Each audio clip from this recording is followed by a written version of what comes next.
Olá, tudo bem? Aqui é o Luiz, e se você já se perguntou para que serve a blockchain? Será que vale a pena estudar? Tem mercado para blockchain?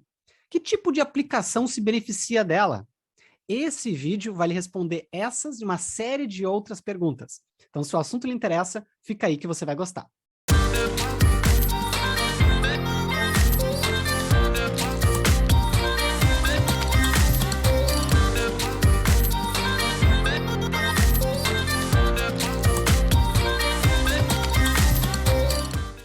Esse universo, de blockchain, né, de um modo geral, é algo completamente novo e aí surgem alguns outros termos, e aí até a pergunta se eles se conectam de alguma forma, né. A gente tem escutado alguns movimentos, sobre, por exemplo, o uso de cripto na nos e-commerces, né, em algumas empresas estão começando a trabalhar com cripto para receber pagamentos e tudo mais. Isso se conecta de alguma forma com a blockchain? Isso tem alguma correlação? Porque afinal blockchain lembra, Bitcoin quando tudo começou. Hoje existe essa conexão? Como é que a gente poderia criar um paralelo entre esses dois mundos, vamos dizer assim, se é que são dois mundos diferentes? Sim. Na verdade, a blockchain ela é a tecnologia que permite as criptomoedas existirem, né? Ok, Quando o Satoshi Nakamoto lá, ele escreveu o paper, né, do Bitcoin lá em 2008, e é legal que esse paper ele tem, inclusive, versão em português no site do bitcoin.org, bem bacana de dar uma folhada lá, né? Ele descreve os principais desafios de uma moeda digital P2P, né? Que uhum, ela seja segura, que ela seja descentralizada, né? Que ela tenha valor, etc. Ele escreve os principais sim, desafios. E um dos desafios que ele cita, né? A resposta para o desafio, ele vai dando os desafios e vai trazendo proposta de solução, né? legal. E um dos desafios que ele cita e que ele traz a proposta de solução é justamente o uso. Ele não chama de blockchain, isso é uma coisa curiosa, esse termo não existia à época, ele passou a ser chamado depois. Né? Ele fala de chain of blocks, né? Que é cadeia de blocos, mas ele não fala Uhum, blockchain, depois o pessoal começou a falar isso. Mas a sim, blockchain é justamente um dos principais pontos que o Satoshi Nakamoto trouxe ali em 2008, né? Para permitir que fosse viável tecnologicamente, né, ter uma moeda digital P2P que fosse usada como dinheiro e etc. que Então, legal. não tem. Você pode ter uma moeda digital sem blockchain? Pode, mas aí ela não vai ser descentralizada. Daí é, por exemplo, o que vão fazer, provavelmente, eu não parei para estudar, mas provavelmente vão fazer com real digital. Que aí Uhum. é o governo emitindo a sua moeda digital ali e tudo mais, não tem nada de diferente, muito diferente do que já é feito nos Levaram o bancos que era o digitais. papel para só para o digital na sua Exato. essência, Mudou sim. o meio. Mudou o Sim. meio, mas a tecnologia em si não teve grandes diferenças. Não estudei a fundo também sobre o real digital, posso estar falando besteira, né? Uhum. Mas a grande diferença do Bitcoin, as moedas que sucederam depois, Ethereum, Cardano, etc., foi justamente usar a blockchain como a base fundamental para que ela não precisasse ter um emissor centralizado, ter um validador de transações centralizado, que é o que as moedas fiduciárias acabam precisando, né? O que, Uhum. que garante ali que o meu dinheiro vale? Garante que o Banco Central ele controla quem emite, quem imprime, quem tem o quê, né? Que os Sim, bancos não quanto vão que poder tem. ficar inventando quanto que tem, né? Que eu vou ficar com uma parte para mim também, que o governo vai lá e, né, Exato. e bota a mão numa parte também. Sim. Então, a blockchain, a ideia do uso da blockchain era justamente solucionar todos esses problemas, né? Que hoje, né, tem muita gente que vê como problema, mas no passado foram a solução também, que é ter um órgão centralizador cuidando do dinheiro, né? Com a blockchain Sim, a gente não sem precisa ter dúvida. esse órgão. Sem dúvida, né. É, um exemplo, né, e não querendo se estender, mas, por exemplo, agora essa situação que se vive, por exemplo, lá na Rússia, né, se mencionou o uso de moedas digitais, né. Eu lembro de ter lido algo nesse sentido recentemente, ter visto algumas notícias nesse sentido, de talvez o governo russo tentar utilizar moedas digitais de alguma forma para tentar passar por essa situação, Sim. enfim, que foi criada, né, por N circunstâncias, mas talvez utilizar de moedas digitais, né, para transacionar entre as empresas, né. Não, vários governos estão, de alguma forma, se aproximando mais dessa ideia de criptomoedas. A gente Uhum. tem já os governos que adotaram completamente, né? Tem pelo menos 2 ou 3 países já que Bitcoin já é moeda oficial do país. Né? Tem El Salvador, que já é moeda oficial do país. E tem um país na África também, que eu não lembro o nome agora, que também já adotou como moeda oficial. que eram Uhum. países que tinham moedas extremamente ruins, vamos dizer, fracas, né? Sim, moedas fracas. E tem muito país hoje no mundo que usa o dólar americano como moeda, por exemplo, porque não consegue manter uma política monetária e tudo mais, que eu acredito que nos próximos anos provavelmente vão acabar adotando alguma criptomoeda, né? Vão acabar aderindo, né, a alguma criptomoeda como moeda oficial, porque resolve muitos dos problemas, principalmente de países que não têm, de fato, uma moeda forte, né? Sim, E não tem nenhuma uma perspectiva de algum momento ter. Né? entendi. Então, acabar resolvendo bastante isso aí. E aí, eles deixando de usar o dólar como moeda principal, eles acabam também diminuindo a dependência dos Estados Unidos. Né? Sim. Porque hoje, os países que têm o dólar como moeda oficial, né, o dinheiro do país, ele passa por contas americanas. Então, tu imagina o teu país inteiro pagando, né, taxas, impostos e tudo mais para os Estados Unidos para te poder ter o dinheiro do teu país. É uma coisa meio... É É surreal, né? quase uma colônia, né? Financeiramente falando, tu é praticamente uma colônia dos Estados Unidos, né? E tem vários países no mundo que estão assim hoje, que eu acredito que nos próximos anos vão acabar adotando aí. Aderindo. É, Interessante. exatamente. E aí, fazendo um gancho com isso, né? Como que isso se conecta, por exemplo, com o mundo dev, né? Afinal de contas, a gente enxerga aí, poxa, vários países aderindo, tudo. Existe uma tendência, por exemplo, de profissionais especializados nesse tipo de tecnologia? Como que está sendo o movimento do mercado nesse sentido? O que que tu já viu sobre isso? O que que tu pode compartilhar? É, exatamente. A gente entra bem no ponto da Web 3.0, né? Quando essas moedas começam a ficar cada vez mais populares, né? E quando a gente começa a perceber que eu não posso ter apenas moedas na blockchain, mas eu posso ter aplicações inteiras, eu posso ter jogos, eu posso ter, enfim, N coisas na blockchain, né? Isso Uhum. começa a abrir todo um mercado inteiramente novo, assim como a gente teve o mercado de redes sociais e aplicativos que eu estava mencionando há mais de 10 anos atrás, ou o mercado de Sim. web há uns 20 anos atrás, a gente entra agora no mercado inteiramente novo de 2020 para cá, que é o mercado que a gente chama de DApps, né, que seriam as aplicações distribuídas. Né? Então, os DApps é a nova grande onda que está surgindo, né? Lá fora mais forte que aqui, mas aqui também a gente está rapidamente aderindo, né? Que é essas aplicações ligadas aí a setores da área financeira, ligadas a jogos, né? A jogos em cima de Web3, jogos em cima de NFT, né? Absolutamente todo dia, alguma marca ou alguma empresa está entrando em metaversos e os metaversos eles acabam transacionando através de blockchains também.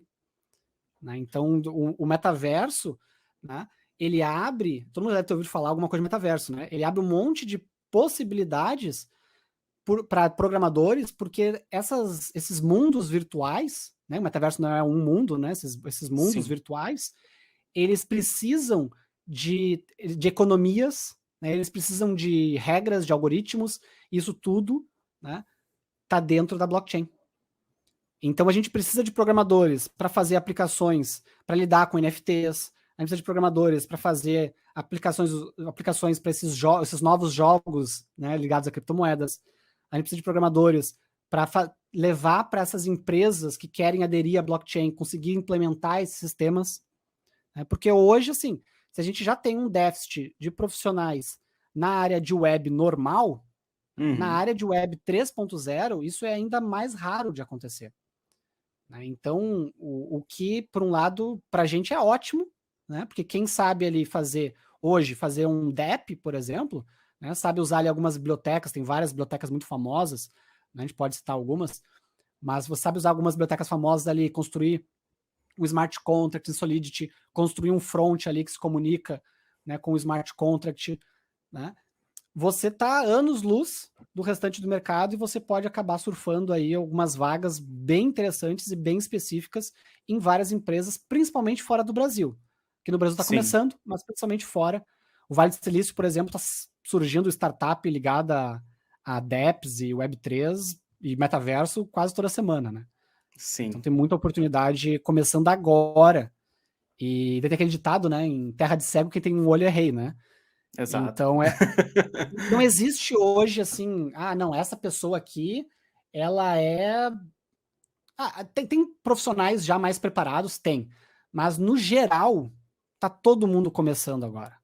Tá todo mundo muito no básico, todo mundo ali criando seus primeiros dApps e tudo mais. Um pouco do que foi a Então, web antes, né? Exato. É que nem se Né? você soubesse HTML lá nos anos 90. Né? Exato. Você era o cara. Você era JavaScript, o né? cara. Quando o JavaScript começou a ser algo realmente extremamente importante para tornar as páginas interativas e tudo mais, quem dominava surfou uma onda fantástica, né? Exato. Hoje, eu tô muito longe de ser um especialista nesses assuntos, né? Mas já fiz algumas coisas e absolutamente todos os dias, e não é força de expressão, absolutamente todos os dias, me chamam no direct do Instagram ou em alguma outra rede social querendo que eu faça algum projeto para alguém. Então, porque viu lá que eu tenho um vídeo lá ensinando a integrar com MetaMask, ou um vídeo fazendo lá um robô para Binance, ou um robô não sei o quê, ou uma integração não sei das quantas.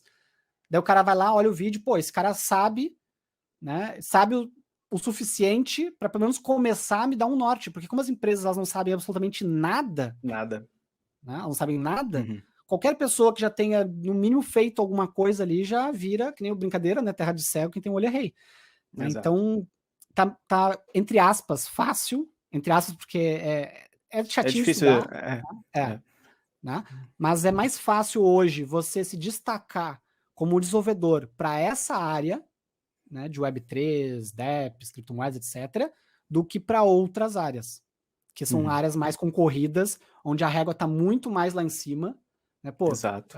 você vai ser um desenvolvedor de front-end hoje, vai ter que saber aí uma cacetada de tecnologia. Né? Vai ser desenvolvedor de back-end hoje, você vai uma cacetada de tecnologia. Não que não tenha que estudar bastante para trabalhar com Web3, não é isso. Mas como a concorrência ela também está menor, né, as exigências estão menores. E hoje, se a gente parar para pensar no tipo de aplicação, né, que é apropriada de ser, que é adequada a ser desenvolvida, por exemplo, em cima da blockchain, né, utilizando o Solidity, tendo essa dinâmica na qual eu estou com os dados completamente públicos, existe algum perfil de aplicação que não é recomendado e outro tipo de aplicação que é recomendado? Ou isso é indiferente e vai depender da maneira como a gente está programando mesmo? Sim. Eu vou dizer que é mais uma questão de estratégia da empresa, né? Eu acho que tem coisas que casam muito bem com a ideia de blockchain, principalmente se a gente parar para pensar no mundo globalizado que a gente vive, principalmente para governos, por exemplo. Os governos deveriam já se apropriar muito mais dessa tecnologia do que eles estão fazendo. Porque você pega, por exemplo, dados da OMS, por exemplo.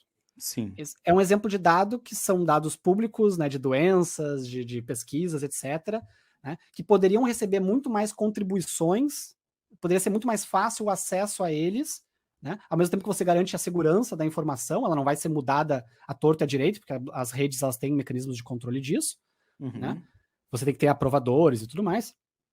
Seria muito benéfico para todo mundo, né, uma blockchain, por exemplo, de saúde mundial, né. Agora, no âmbito privado, tem muitas empresas que estão indo na linha, principalmente empresas que são distribuídas, né, empresas de logística, por exemplo, que tem muitas filiais, muitos centros de distribuição, coisas do tipo, elas estão indo muito na linha de se apropriar da tecnologia para conseguir aproveitar essa ideia de descentralização, né, de não precisar ter servidores imensos, por exemplo, né, para manter um sistema atendendo muitas requisições, você poder ter as máquinas da empresa distribuídas e tudo mais, né? Daí, a questão pode ter blockchain privado também. Né? O exemplo da Ethereum, né? Mas talvez não seja o melhor exemplo para explicar para a audiência, né? Você pode ter uma blockchain privada. Você pode ter uma blockchain, por exemplo, para um banco. Né? O Itaú, não sei se o Itaú está fazendo um projeto nesse sentido, mas a IBM, por exemplo, ela tem um produto de blockchain para bancos. Sim. Né? Então você pode ter assim como o Nubank lá usou o Datomic para fazer um banco imutável, ele poderia ter utilizado na blockchain, por exemplo. Ele poderia ter usado seja um fork de alguma blockchain famosa, ou esse produto da IBM, ou algum outros produtos. Tem um projeto bem bacana, open source, que é o Hyperledger, que ele é da Linux Foundation, e ele serve para você fazer a sua blockchain, seja ela privada ou pública. Legal. E no caso, mas voltando ao princípio de segurança, por exemplo, uma instituição financeira para utilizar isso, acaba também deixando com que esses dados acabam ficando públicos também, né? Ou a gente consegue ainda assim mesmo, e aí eu tendo a minha própria blockchain, eu consigo deixá-la restrita, por exemplo. Não, você pode, sendo a sua blockchain, é que eu dei muito exemplo da Ethereum, né? Ethereum é uma blockchain pública, né? Agora, sendo a sua blockchain, daí você decide as suas regras. Inclusive, tem blockchains que não são descentralizadas. Né? Que você decide, não, a minha blockchain, quem vai manter ela no ar vão ser esses 10 servidores das minhas filiais ao redor do mundo, e é isso. Legal. Né? Então você não precisa abrir o acesso para fora. Inclusive a Binance, a blockchain da Binance, que é a Binance Smart Chain, ela não é totalmente descentralizada. Ela tem 41 ou 42 nós apenas, né, de parceiros estratégicos. Né? Então não é qualquer um que chega ali, não, agora eu vou ser um nó da Binance aqui. A dela, por exemplo, apesar de ser pública, ela não é descentralizada. Né? Ela é centralizada ali em algumas dezenas de parceiros deles. Pô, agora a Ethereum ela é o limite da anarquia dos dados, digamos assim, né? Tudo aberto, tudo público. Tá tudo lá. Ela é um caso mais à parte, né? Mas é ao mesmo tempo onde a maior parte das aplicações acabam hoje sendo criadas e tudo mais, até para ganhar a adesão de muita gente, né? Porque tem muita gente usando, né, a rede da Ethereum e muita gente comprando o Ether, né? Que é a moeda da rede.